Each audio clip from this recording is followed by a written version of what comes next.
بسم الله الرحمن الرحيم إن الحمد لله نحمده ونستعينه ونستغفره ونعوذ بالله من شرور أنفسنا وسيئات أعمالنا من يهديه الله فلا مضل له ومن يضلل فلا هادي له وأشهد أن لا إله إلا الله وحده لا شريك له وأشهد أن محمدا عبده ورسوله أما بعد. So now this week then we're on the chapter Bab Ma Ja'a Fil Musawwirin, the chapter regarding the picture makers. The chapter regarding the picture makers. هذا الباب عقده المصنف رحمه الله في كتاب التوحيد لأن التصوير سبب من أسباب الشرك. The reason why the author put this chapter in Kitaab at-Tawheed is because picture making is one of the means that can lead on to shirk.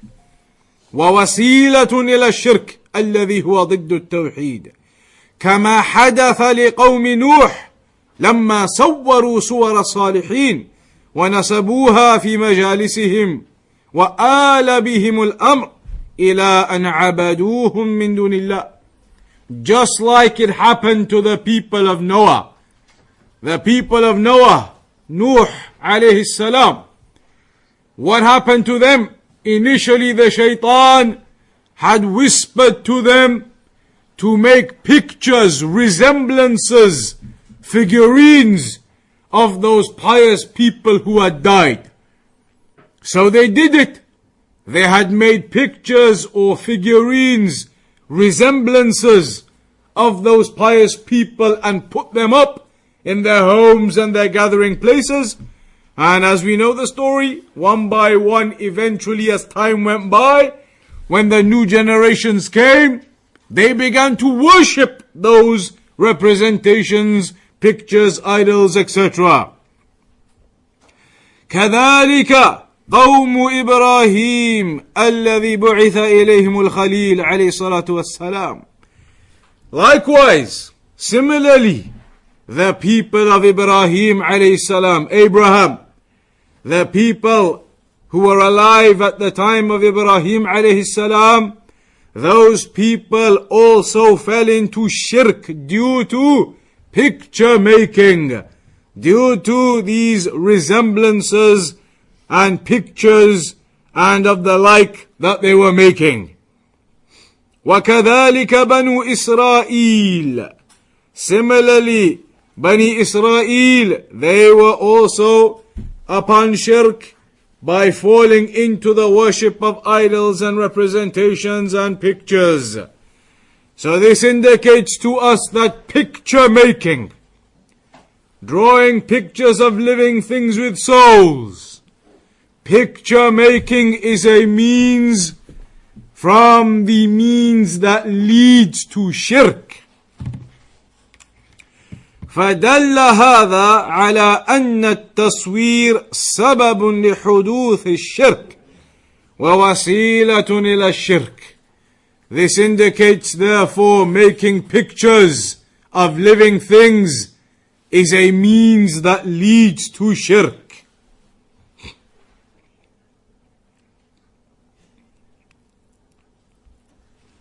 So the first hadith that we have here, hadith of Abu Hurairah رضي الله عنه قال قال رسول الله صلى الله عليه وسلم قال الله تعالى. Abu Hurairah says that the Prophet صلى الله عليه وسلم said that Allah said, وَمَنْ أَظْلَمُ مِمَّنْ ذَهَبَ يَخْلُقُ كَخَلْقِي فَلْيَخْلُقُوا ذِرَّةً أَوْ لِيَخْلُقُوا حِبَّةً أَوْ لِيَخْلُقُوا شَعِيرَةً. أخرجاه. Who is more wrongdoing? Who is more of a wrongdoer than the one who goes and tries to create like my creation? So let them try and create ذرة, indicating in the meaning of it something small, something tiny, like a sweet corn. Let them try and create something small like that. أو ليخلقوا حبة, or let them try and create even a seed. See if they can create even these tiny things. أو ليخلقوا شعيرة, a piece of grain, piece of wheat. Let's see if they can create even those tiny things that they are trying to go and create like my creation, making pictures of living things resembling my creation. Then let's see if they can even create these small seeds and wheat, the tiny things. So at the beginning of this hadith, Allah says, وَمَنْ أَظْلَمُ مِمَّنْ ذَهَبَ يَخْلُقُ كَخَلْقِي. Who is more of a wrongdoer than the one who tries to create like my creation? Remember, this is all about making pictures, drawing pictures, taking photographs of living things that have souls. As for non-living things, trees, mountains, rivers, then it is permissible to take pictures of them and to draw pictures of them. But the issue here we're talking about is living things with souls in them, people and animals, etc. So Allah says, who is more of a wrongdoer than the one who tries to imitate my creation? So this is like a rebuttal, a rebuke upon those who try to copy the creation of Allah. يَخْلُقُ كَخَلْقِي. They try to create like my creation. They try to create like my creation. The person who draws or paints or takes a picture, then he is imitating the actual creation, trying to imitate and make a resemblance of that actual creation by drawing the person or painting the person or taking a photograph of the person. فالذي يحاول أن يضع شكلا يشبه الصورة التي خلقها الله جل وعلا يجعل نفسه شريكا لله في التصوير. So the person who tries to make a picture, a painting, something of a living thing with a soul, then that person is trying to recreate the creation of Allah, the living creation of Allah with souls. And therefore it is as if he is making himself a creator, trying to create like Allah. ولهذا يجعل الصورة على شكل المصور من إنسان أو حيوان. And that's why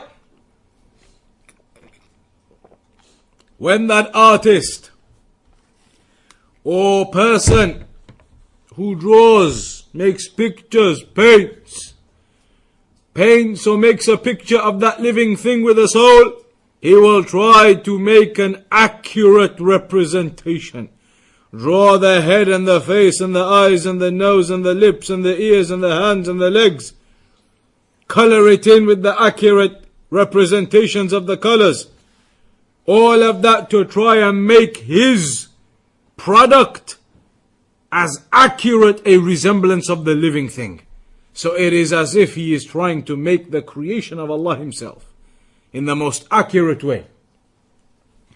There was even a story, true story, of a Scandinavian artist who painted a picture of himself, painted a portrait of himself, and he did it so lifelike that he sent it off to the passport agency in his country to get a new passport, and they fell for it, thinking it was a photograph and it was a painting he had done.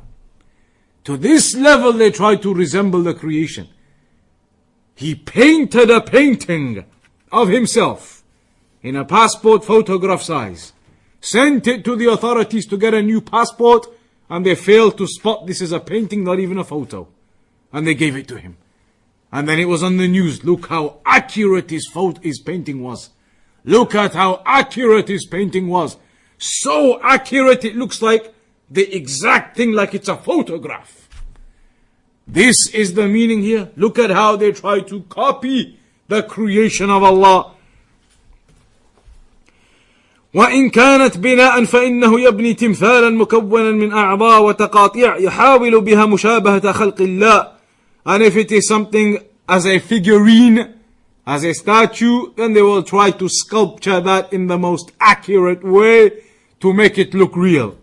Like you have what they call the museum Madame Tussauds.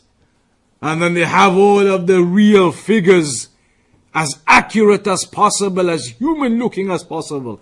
That is what the Shaykh is talking about here. The people who try to imitate the creation by making those types of things, either on paper or as figurines in real life, as they have in that museum. So all of this, it is threatened in the hadith. وَمَنْ أَظْلَمُ مِمَّنْ ذَهَبَ يَخْلُقُ كَخَلْقِي. Who is more wrong? Who is more of a wrongdoer than the one who goes trying to create like my creation? فَلْيَخْلُقُوا ذَرَّةً. Then let him create even a sweet corn. هذا أمر تعجيز وتحدي.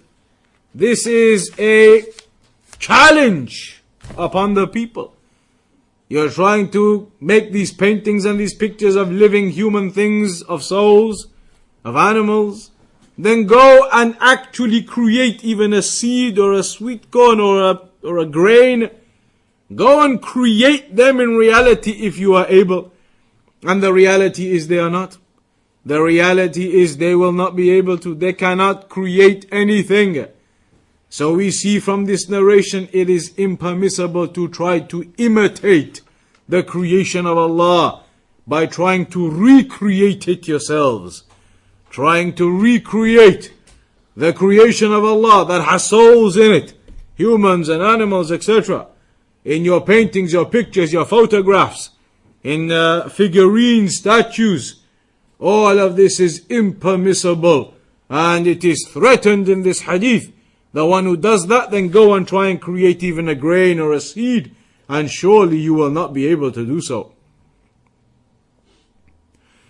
Then it is mentioned after that from the hadith of Aisha radiyallahu anha, أن رسول الله صلى الله عليه وسلم قال أشد الناس عذابا يوم القيامة الذين يضاهئون بخلق الله.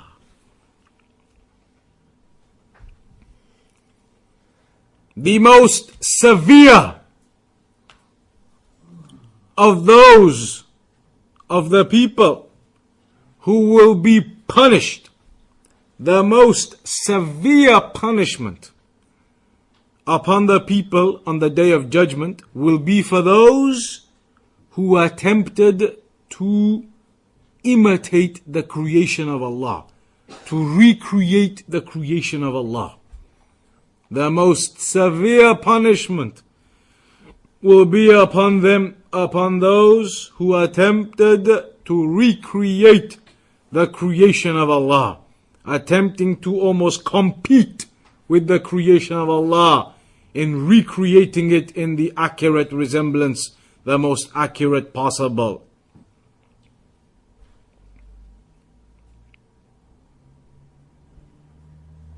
So this is the reason why picture making is impermissible. The reason behind it is because you are imitating or trying to resemble the creation of Allah. You are trying to resemble the creation of Allah. You're trying to compete with the real thing. Trying to make something, imitating it and resembling it.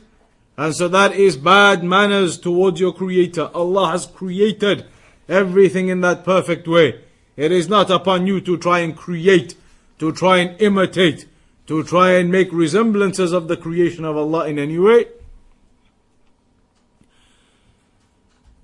So in that hadith, a very severe threat that the most punishment, the most severe punishment, will be upon those people who attempt to resemble the creation of Allah, to imitate and recreate the creation of Allah as if to be competing with the real thing in what they can make. Then we have the hadith of Ibn Abbas. The hadith of Ibn Abbas radiyallahu anhuma. He says, سمعت رسول الله صلى الله عليه وسلم يقول, I heard the Messenger of Allah صلى الله عليه وسلم say, كل مصور في النار. Every picture maker is in the fire. يجعل له بكل صورة صورها نفس يعذب بها في جهنم. For every picture that he made, he will be punished in the fire for it. For every picture. In the explanation it now says, in this hadith, there is a severe threat. A severe threat. That every picture maker, and the Shaykh al Fawzaan says this includes every type of picture making. Whether it is drawing with a pencil, whether it is painting with a paintbrush, whether it is taking a photograph with any digital device or any other type of device. All of this is considered as making pictures. Because as long as what you have done in the end is a picture, the means by which you made that picture are irrelevant. The fact is you have made a picture. So that is general to every type of picture making, as Shaykh al Fawzaan says, including photographs. Including photographs. So all of those people, it says, are in the hellfire. All of them will be in the hellfire.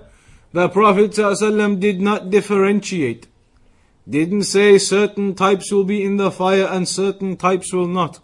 Every picture maker will be in the fire. And that is because, like we said, taking pictures is a means by which shirk can be opened up. It is a means by which shirk can be opened up, and it is a means that leads to shirk. So the person will be in punishment for all of those pictures. For every picture that he made, all of those pictures, they will come back to be a punishment upon him. A punishment in the hellfire.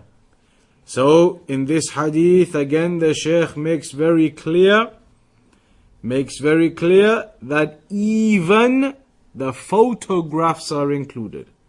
So you cannot take photographs of living things with souls, humans and animals. But as for trees, plants, rivers, stars, then that is permissible. Permissible to draw them, to take pictures of them, but not of living humans or animals that have souls. It is haram to take pictures of them, photographs of them, to draw them, to paint them.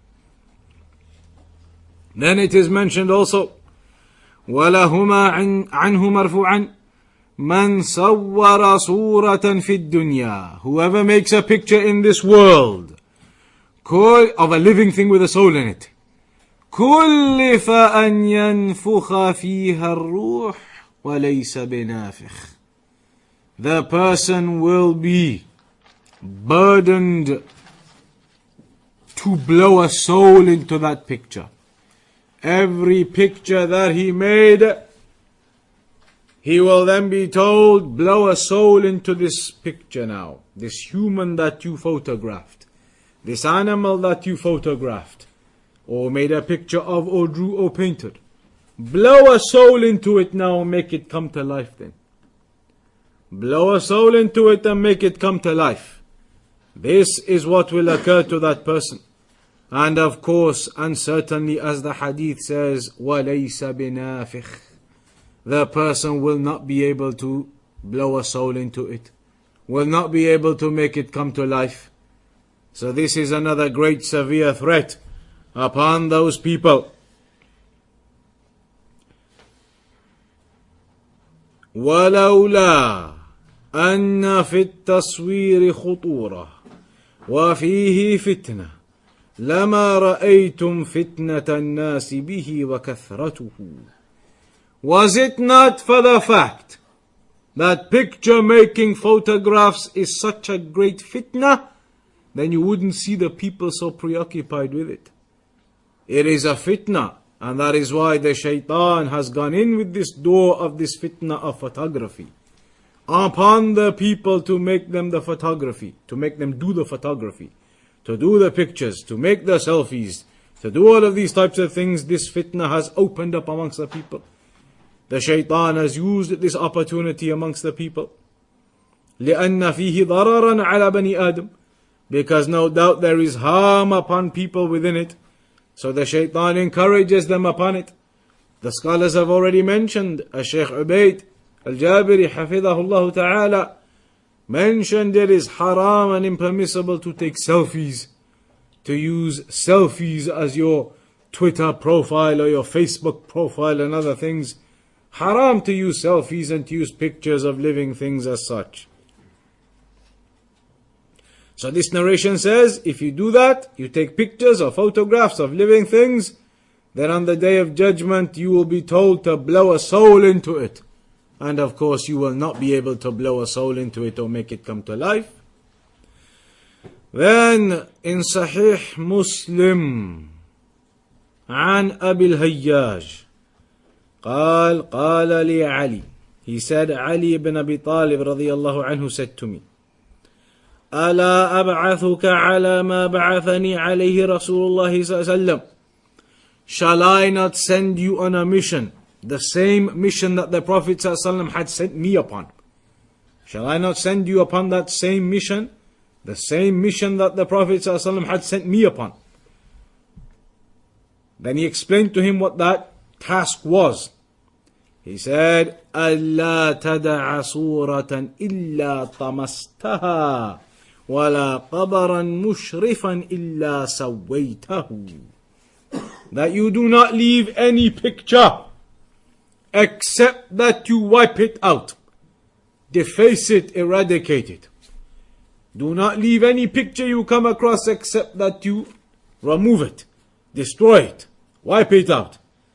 And neither do you leave the graves that are outstanding from the ground with tombs and tombstones except that you flatten them. This was from the Prophet ﷺ to Ali ibn Abi Talib, the hadith that we already covered several chapters ago. When the Prophet ﷺ told Ali ibn Abi Talib to flatten the graves, not to have tombstones and all types of writing in the beloved memory of this, that, the other, and then to waste money every week, every month going and putting flowers on it. This is not from Islam to waste your money in this way. Not from Islam to build these tombstones and in loving memory and all these things. The Prophet ﷺ said, flatten the graves. Bury the person flat. Bury the soil on top. Put a small stone the size of your fist or your hand on top, just to make it a sign of where the grave is, and that's it. Not to have tombstones, not to have all the writing on it. So Ali ibn Abi Talib was told by the Prophet ﷺ, make them flat. Don't leave graves that are sticking out of the ground. Flatten them.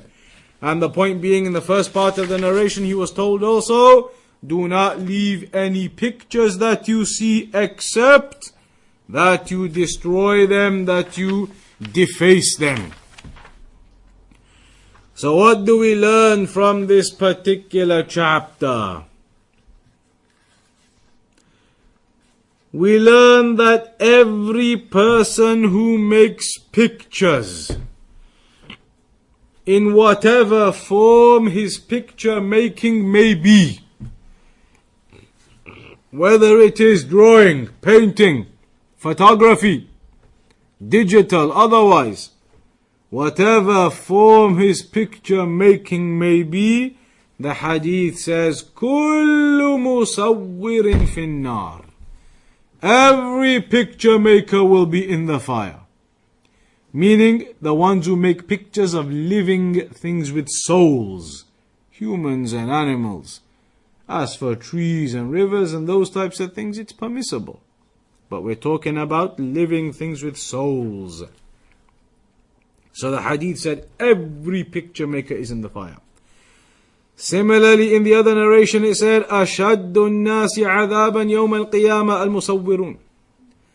The most severely punished people on the Day of Judgment will be the picture makers. Again, it is general to every type of picture maker. The hadith does not specify with your hand, with a pencil, with a paint. And it does not exclude the electronic or the digital means of photography. Every photograph, every picture maker, every picture maker, whatever the means of your picture making, of living things with souls, then they are in this narration, as Shaykh Al Fawzaan says, that they will be the most severely punished on the Day of Judgment. وَهَذَا عَامٌ. And this is general. في كل مصور, to every picture maker. We also learnt the reason behind this prohibition of taking pictures and making pictures of living things with souls. And that reason was because you are then, by doing that, attempting to create like the creation of Allah. You're trying to make a recreation of the creation of Allah, a resemblance of the creation of Allah. You're imitating the creation of Allah. So that is impermissible. It is as if you are making yourself a creator alongside Allah. Also we learn therefore from all of these narrations that clearly picture making is from the major sins. Picture making of living things with souls is from the major sins.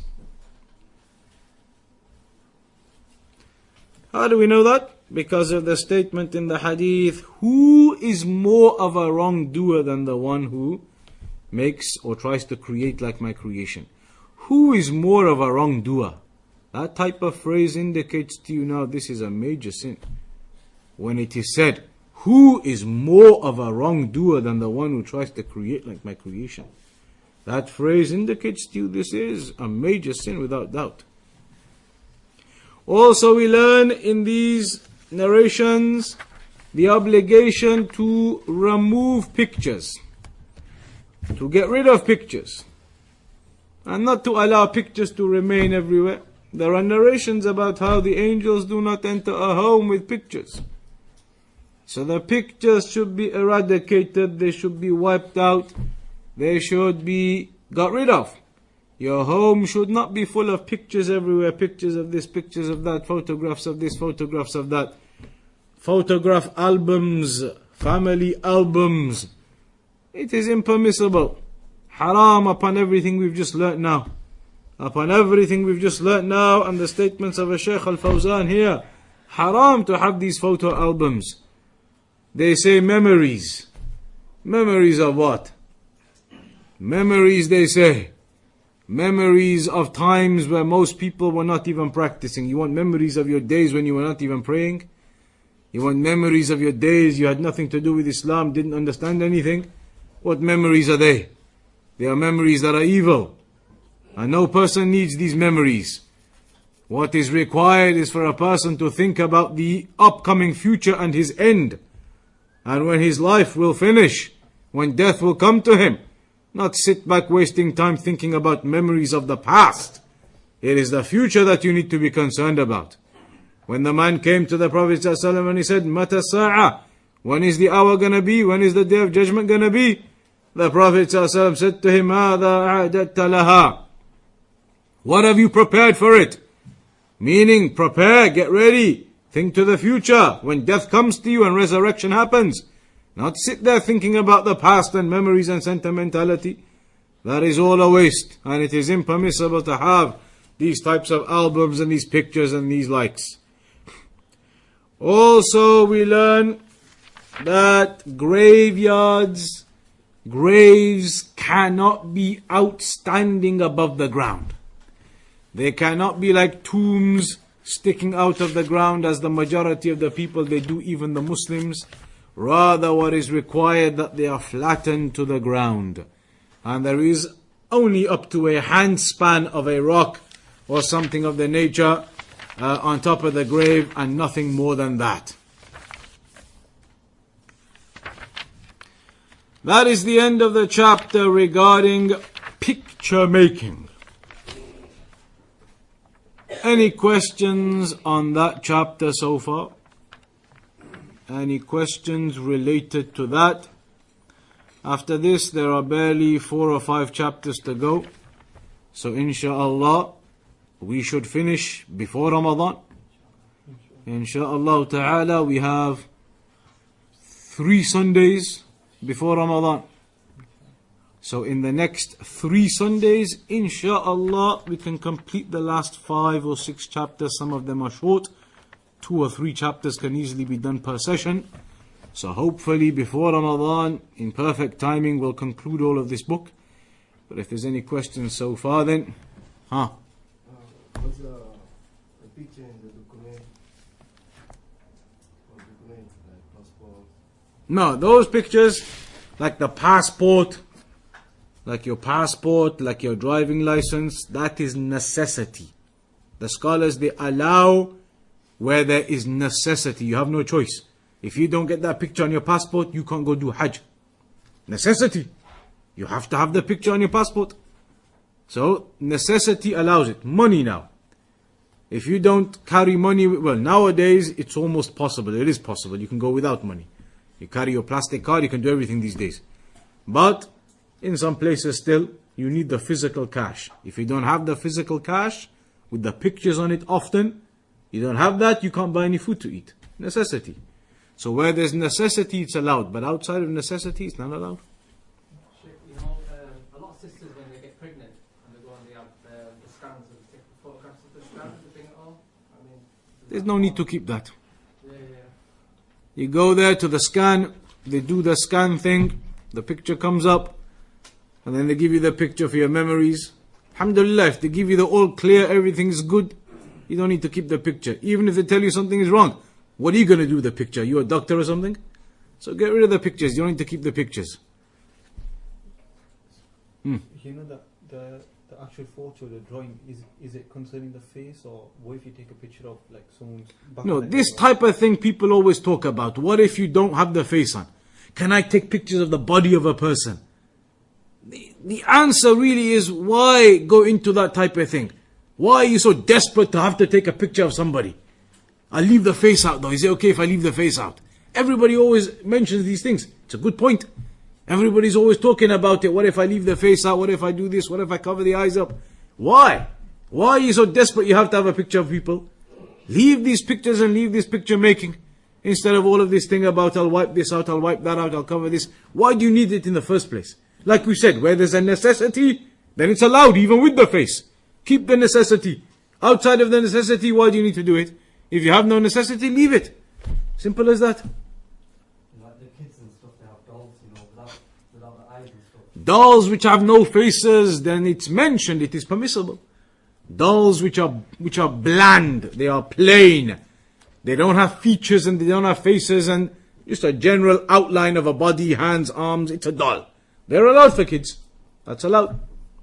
But not the types of dolls you get from some of these Poundland and things, where they're humans, everything, exactly. Not those.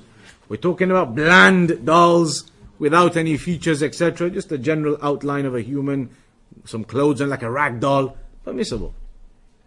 What about videos of Travis in a masjid? You want to make the videos? Videos is a very complicated issue.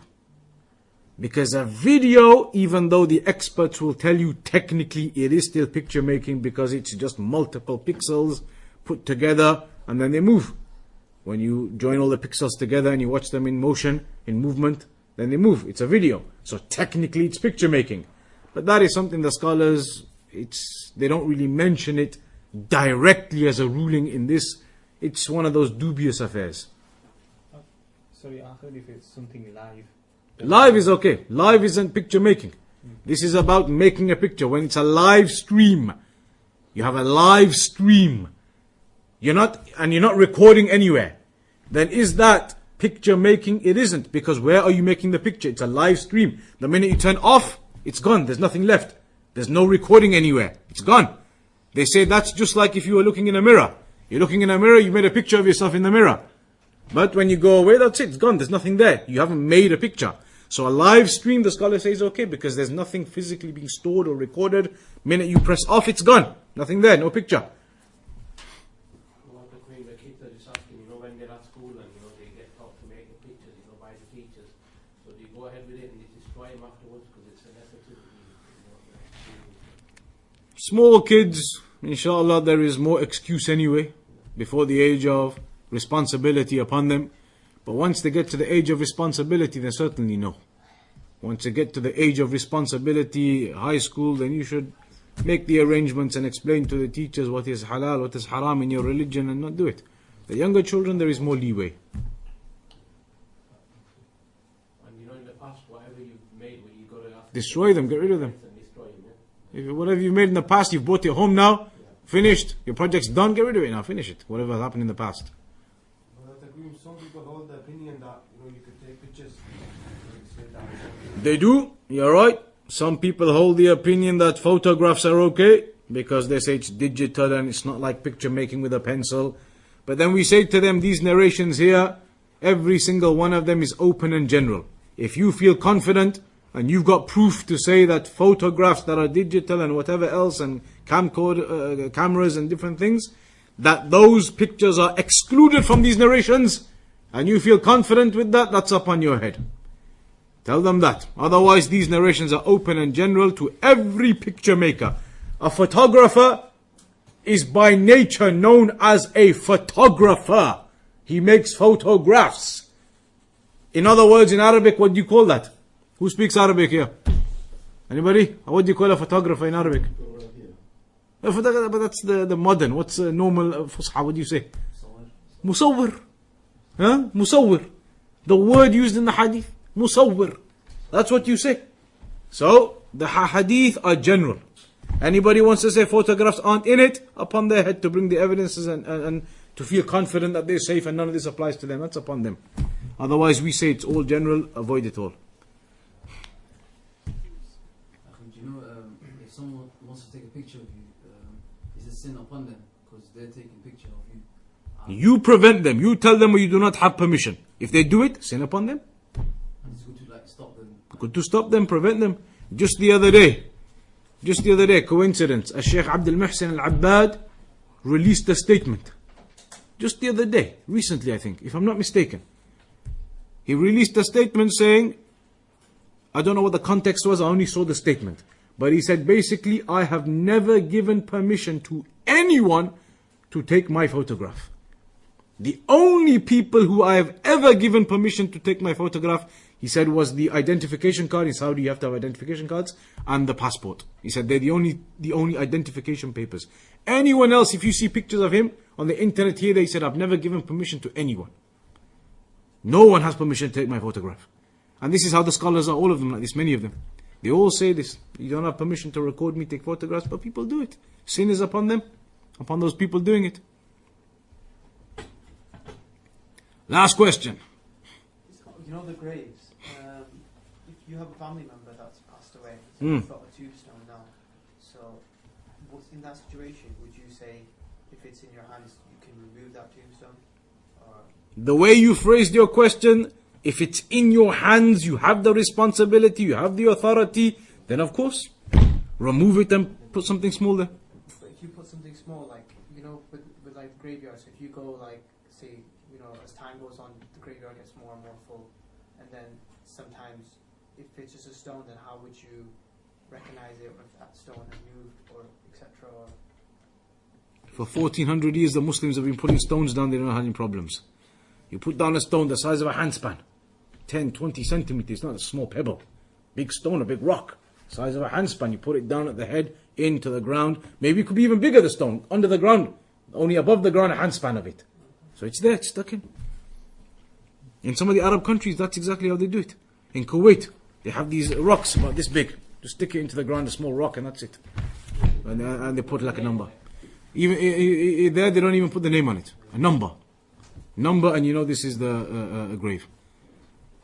Like the spokesman, like the student from knowledge, and like the news or somebody call them like to give a speech, and they put like the news and a video of them. As a spokesperson, Yeah, this, like we said, video is something a bit different, and the issue is a bit different anyway.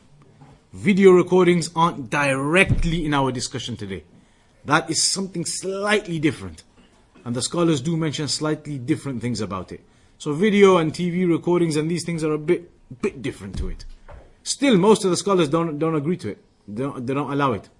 But sometimes it comes up in that way. That the agencies, whoever they are, government agencies, they want to record one of the scholars giving a fatwa to the people of the country. Things that happens. But that's a video thing which is a bit different anyway. I think Shaykh found this is the opinion.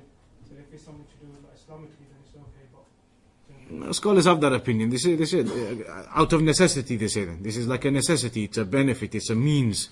That's opinion of some of the scholars. Some of them still say no. They say photographs, no. Some of the scholars even say TV, all this video recording, no. They said 1400 years Islam has spread to how much it has spread without TV. We don't need to have TV now. Some of them are like that still. Taqweem, I heard that if something doesn't look like a creation of Allah, so something might have eyes or something, but it's like someone told me, he said, have you seen that Hello Kitty? That it looks like a car basically, but he said it doesn't look like a car. So if something is made which doesn't resemble creation, then it's a different issue again.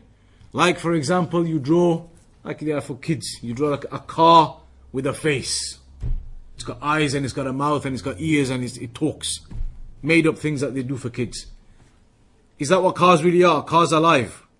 So you could draw a car with a face and eyes and make it's a car that's alive. Because that isn't a real thing anyway. There isn't a soul in that anyway. This isn't in a competition with the creation of Allah. There's no such thing as that. You draw a tree that's alive, face and mouth and everything. That's different again. But that is only, we're talking with kids and for the youngsters. That doesn't mean adults now going to say, okay, I'll do that kind of stuff. Why are you going to do it? For the kids, that type of thing has leeway in it. So, leave it there for today then. Inshallah, next week carry on for the final thing, for the next chapter, inshallah. وصلى الله على نبينا محمد وعلى آله وصحبه أجمعين.